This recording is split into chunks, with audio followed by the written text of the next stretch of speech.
पत्रकार ते दरवाजा बंद करा. तुम्ही तिकडे कुठे शिरता साहेब? तुम्ही बाहेर व्हा ना, इकडे बसा.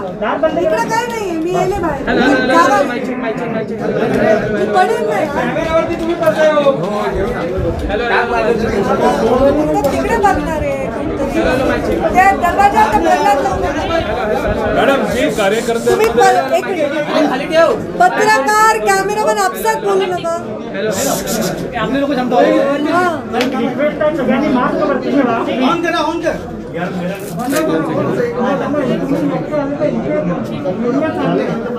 तुम्ही गप्पा बसा रे. आपले लोक जे इथे थांबले.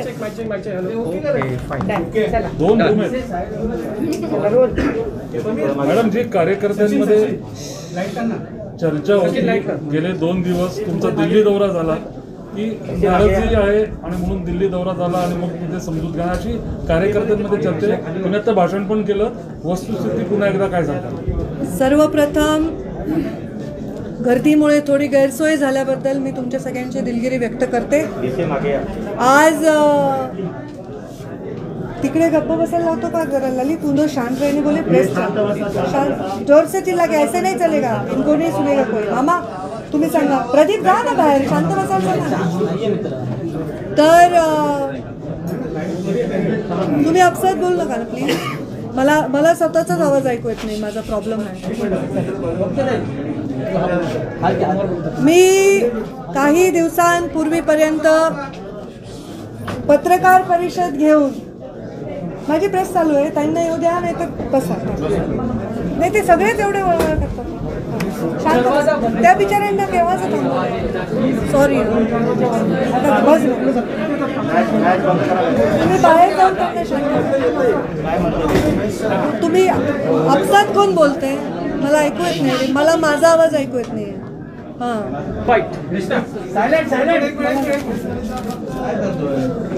मी काही दिवसांपूर्वी पत्रकार परिषद घेऊन हे स्पष्ट केलं होतं की हो प्रीतमताईंचं नाव मीडियामधून चाललं होतं आणि त्यांच्याबद्दल आम्ही कुठेही मंत्रिपदाची मागणी केलेली नव्हती आणि त्यांना नाही मिळालं तर आमच्या नाराज होण्याचा विषय येत नाही, कारण आमची मागणीच नव्हती.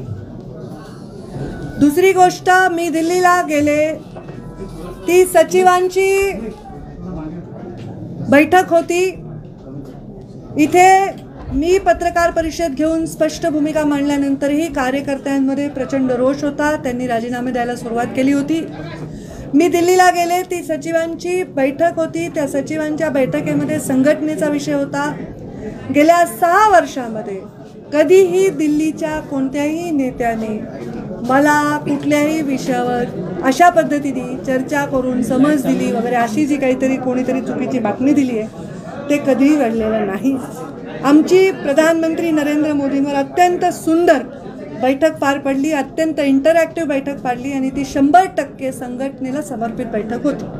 त्याबद्दल कुठेही भाष्यता न करण्याचा आमचा नियम असल्यामुळे मी त्याच्यावर फारशी चर्चा करणार नाही.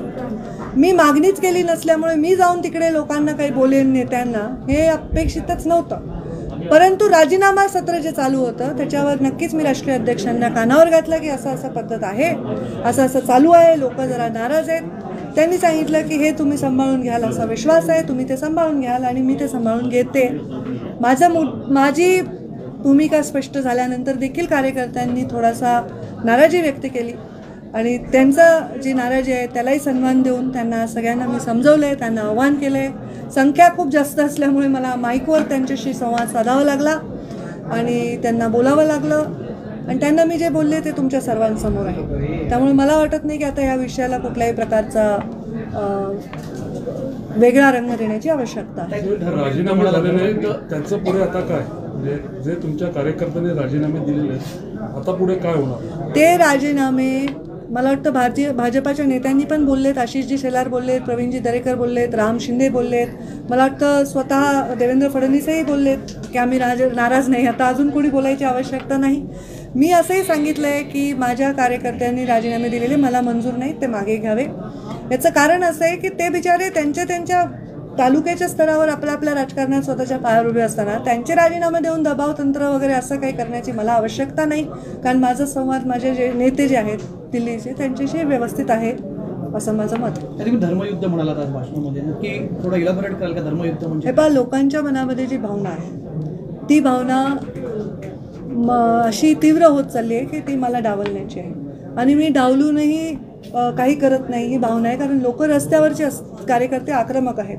मुळातच हा कार्यकर्ता, मुंडे साहेबांचा कार्यकर्ता हा आक्रमक आहे. मुंडे साहेबांनी राजकारणामध्ये जे काम केले त्याची एक पद्धत त्यांना अवगत आहे. आम्ही खूप संघर्ष केला, मला अनेक संघर्षांना जावं लागलं सामोरं, पण ह्या संघर्षावरही कार्यकर्त्यांना माझं नातं हे नेहमी अटूट राहिलं. धर्मयुद्ध हे आहे की माझा जो प्रेम करणारा वर्ग आहे, माझा जो कार्यकर्त्याचा संचय आहे, त्याच्यामध्ये कुठेतरी अडचण निर्माण होते अशी भावना झाली लोकांची. कारण माझा फॉर्म भरायला लावून माझा काढला आणि रमेश अप्पांना कराडांना तिकीट दिलं.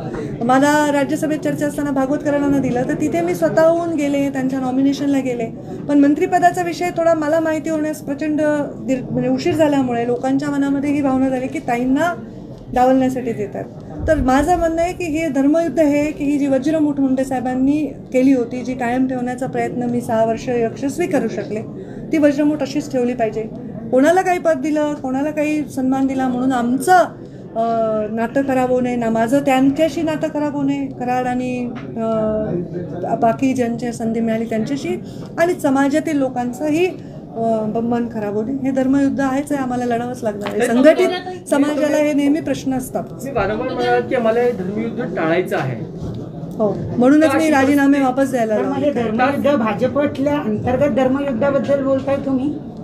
असा अर्थ होतो नाही, मी असं काही म्हणणार नाही. जिथे काढला तिथेच म्हणेन. मी जे बोलले तेच बोलले.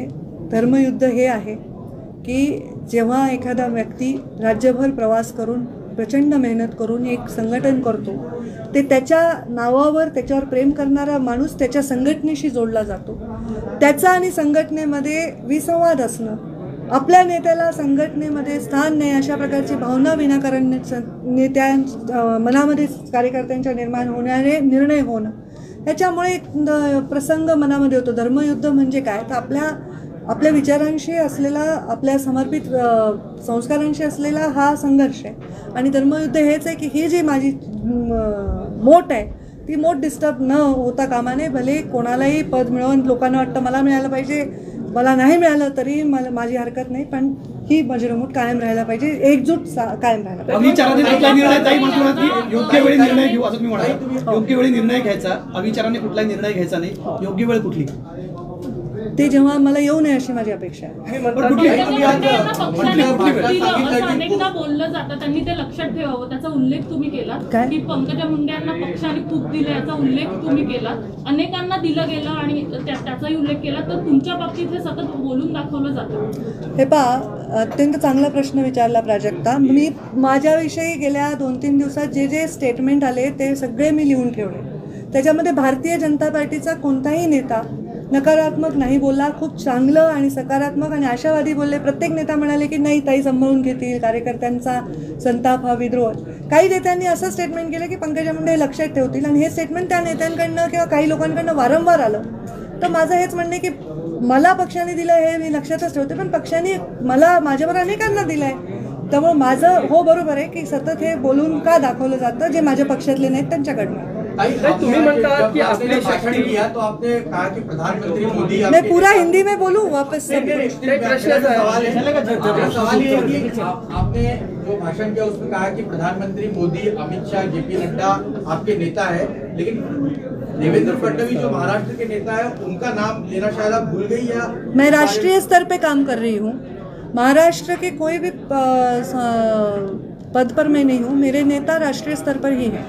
तुम्ही जे वारंवार म्हणालात की आपली शक्ती कमी करण्याचा हा डाव आहे जो आपण पूर्ण होऊ देणार नाही, आणि पुढचा मार्ग मला खडतर दिसतोय. हो, खडतर दिसतोय मला मार्ग. कारण आज आघाडीचं सरकार आहे महाराष्ट्रामध्ये. 3 पक्ष एका बाजूला आहेत.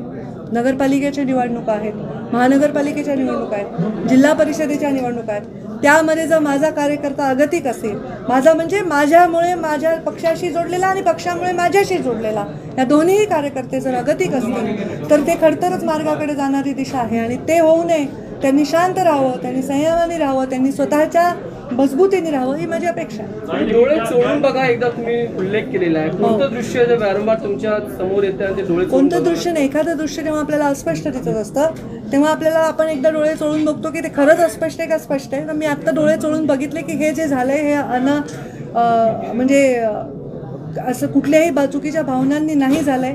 तर एकदा डोळे चोळून बघा. कार्यकर्त्यांची जी भावना झाली की ताई असं अशा पद्धतीने राजकारण होत आहे किंवा पक्षामध्ये राज्यस्तरावर अशा प्रकारे डावललं जाते, तर एकदा ते आपण त्याच्यावर तपासलं पाहिजे. कुठल्याही भूमिकेच्या अंतिम आपण स्तरावर जाण्याच्या आधी तपासून घेतो. तुमच्या नेत्यांच्या यादीमध्ये पंतप्रधान नरेंद्र मोदी येतात, अमित शहा येतात, देवेंद्र फडणवीस काय येते किंवा महाराष्ट्राचे नेते काय नाही, मराठीत उत्तर. काय तुमच्या नेत्यांच्या यादीमध्ये माझ्या नेत्यांच्या पंतप्रधान मोदी अमित शहा येतात, महाराष्ट्रातील ते नेते का नाही? त्याच्यामुळे वेगळा अर्थ निघू शकतो. माझे नेते, मी राष्ट्रीय स्तरावर काम करत आहे. माझे नेते नरेंद्र मोदी, JP नड्डा आणि अमित शहा आहेत, हे मी म्हटले. आणि ह्याच्यामध्ये मी राष्ट्रीय स्तरावरचे आहेत, ते माझे नेते आहेत. मी राष्ट्रीय स्तरावर काम करते, मी त्यांच्या नेतृत्वाखाली काम करते आणि हे मी परत सांगते. त्यामुळे इथे विषयच येत नाही कुठलाही नाव का नाही घेतलं याचा. आप पूरा हिंदी में बोलू?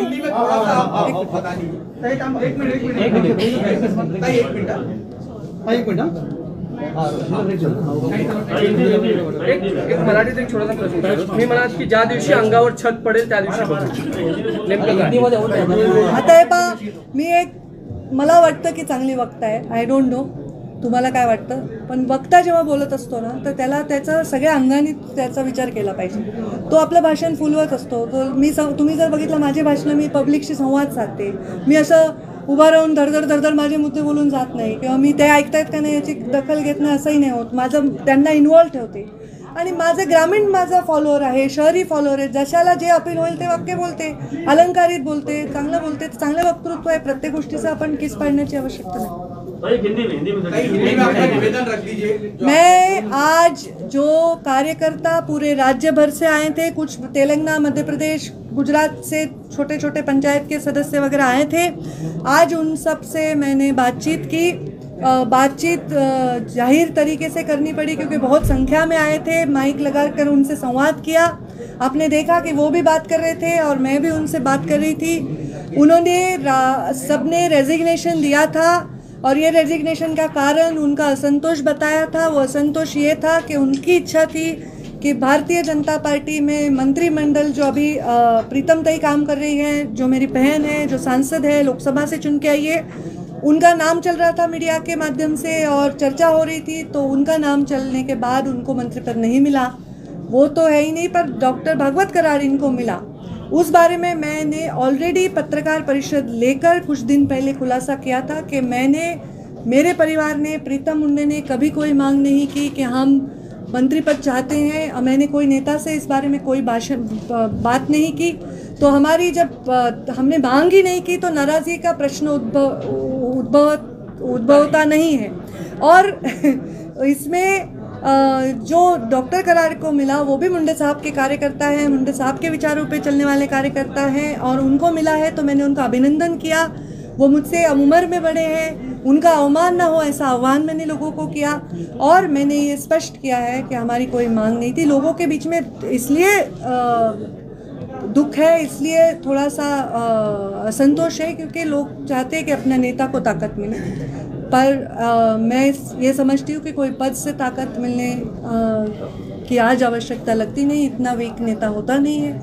और मैंने अपने और एक चीज़ को मैं स्पष्ट करना चाहती हूँ. मैं दिल्ली गई थी तो मेरी संगठन की बैठक थी, मैं राष्ट्रीय सचिव के तौर पे गई थी. दिल्ली में ऐसी कोई भी बात हुई नहीं. कुछ माध्यमों ने ये चलाया कि हमें मोदी जी ने डांटा या हमने मोदी जी ने कुछ बताया. ये सब गलत बात है. मोदी जी के साथ बहुत ही सुंदर मार्गदर्शन हुआ, बहुत ही सुंदर आदान प्रदान विचारों का हुआ और 100% संगठन की बैठक थी. उन्होंने ऐसी कोई बात कभी कही नहीं.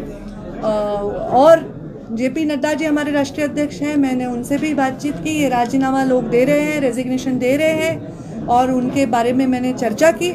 और किसी ने मुझे पूछकर जवाब मांगा नहीं, मैंने खुद से उनसे चर्चा की और उनको सारी चीज़ें बताई और वो उन्होंने कहा कि आप इसको संभाल लेंगे, हमें विश्वास है। और मैंने यही कहा कि लोगों का असंतोष है, मैं उसको संभाल भाई अपने धर्म युद्ध जब तक टाल सकते हैं तब तक टालने की बात कही है, उसको थोड़ा विस्तार में समझाइए। ये मेरे कार्यकर्ता है, ये बहुत बड़ा संचय है, ये महाराष्ट्र के कोने कोने में है। ये मेरे वजह से कुछ लोग पार्टी से जुड़े होंगे, कुछ पार्टी की वजह से मुझसे जुड़े होंगे। तो ये जो लोग हैं इनके मन में अगर हमेशा ये रहा कि प्रश्न चिन्ह कि हम क्या करें, हमारी नेता का क्या है, मैं उनको चाहती हूँ प्रश्न चिन्ह से वो बाहर निकले, वो द्वंद्व से बाहर निकले। और ये धर्म युद्ध होता है हमेशा आर या पार। जो मेरा कार्यकर्ता थोड़ा आक्रामक है वो हमेशा, जबकि मैंने प्रेस लेकर क्लियर करके भी उन्होंने राजीनामा दिया, तो मैंने उनको ये कहा कि मुझे इस धर्म युद्ध में नहीं जाना है। मैं नहीं चाहती कि मेरे नेता के पद के लिए कार्यकर्ता शहीद हो जाए और अपने पदों से रेजिग्नेशन दे। वो उनके पद बहुत ज़्यादा मेरे लिए मायने रखते हैं। वो अपने छोटे छोटे घर में छोटे छोटे परिस्थितियों में से निकलकर वो अपने पदों पर तक अपना प्रवास तय करते हैं और मैं नहीं चाहती कि वो अपने पदों का मेरे इस प्रवास में बलिदान दे। जबकि उनको अगर पद मिले, भले ही वो भागवत कराड़ हो और कोई हो, तो ये मेरे लिए सम्मान की बात है। मैं जातिवाद में विश्वास नहीं करती, पर ये जो जाति है वो एक संघ है, एक दिशा में जाने वाली है और इसमें अगर कोई टूट पड़ती है तो मेरा दिल दुखता है। मैं नहीं चाहती कि वो टूट पड़े। लेकिन आपने सही समय आने की बात की, आपने कहा कि सही समय आने पर निर्णय लिया जाएगा। आपने कहा सही समय आने पर निर्णय लिया जाएगा, अविचार से कोई निर्णय नहीं लेना। वो सही समय कौन सा है, सही समय पर कौन सा निर्णय लेने की बात आप कर रही हैं? जब वो आएगा तब मुझे पता चलेगा। अभी कार्यकर्ताओं का संवाद अलग होता है और पत्रकारों से संवाद अलग होता है। कार्यकर्ताओं से मैं भाषण देती नहीं हूँ, मैं अपना भाषण याद करके आके डिलीवर करके नहीं जाती हूँ। मैं हमेशा देखती हूँ कि प्रतिसाद क्या है, रिस्पांस क्या है। और ज़रूर हर राजनीति में, हर फील्ड में ये युद्ध सबको इससे गुजरना पड़ता है, आपको भी गुजरना पड़ता होगा। और तब हमको सही निर्णय लेना और अपने निर्णयों के वजह से ज़्यादा असर लोगों को फ़ायदा ही हो, नुकसान ना हो, इसकी चिंता करना ये नेता का कर्तव्य है। और जो मेरा कर्तव्य, मैं नहीं चाहती मेरे कार्यकर्ताओं को कोई आपत्ति हो। किस चीज़ का निर्णय? शिवसेना पार्टी है, कहा जा रहा है शिवसेना में जाने वाली है, शिवसेना देखिए बढ़ रही है। मैंने भी ऐसा सुना, ऐसा कहा जा रहा है। ताई वडेट्टीवारांनी आताच टीका केलेली आहे की कौरवही त्यांच्याच पक्षाचे, पांडवही त्यांच्याच पक्षाचे, महाभारतही त्यांच्याच पक्षात सुरू आहे, अशी भाजपवर टीका केली। ठीक आहे, मी तर बघेन काय म्हणाले ते। एक शेवटचा प्रश्न तो म्हणजे तुम्ही असं म्हणालात की जर मी संपले असले तर मला संपवण्याचा प्रयत्न सुद्धा संपला असेल, असा प्रयत्न तुमच्या पक्षातून झाला होता असं म्हणायचं? हे पहा, मला सतत संघर्ष माझ्या वाट्याला आलेला आहे आणि आता माझा कार्यकर्ता जो दुखावला गेला आहे तेव्हा मी अत्यंत मोकळी व्यक्त झालेली आहे।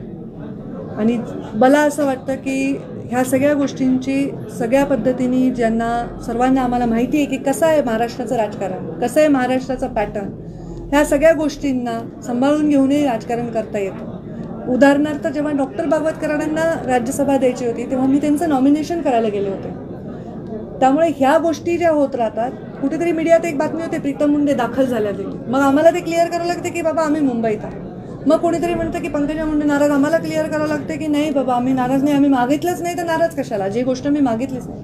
हे सतत जे चाललेलं आहे हे कुठेतरी मला डिस्टर्ब करणार आहे आणि त्यामुळे मी त्याच्यावर स्पष्ट भूमिका घेतलेली आहे। आणि मला वाटतं की हे जे आत्ता चाललं आहे पक्षामध्ये बऱ्याच लोकांना ऐकून घेण्याची आवश्यकता आहे आणि त्याच्यात मीही काही रोल प्ले करेन आणि नेत्यांनी वरच्या दखल घ्यावी असं माझी इच्छा आहे। कॉमा की बात आपने कही है, क्या फुल स्टॉप दिमाग में है? फुल स्टॉप मेरे बहुत कॉमा लगने वाले हैं, फिर देखिए।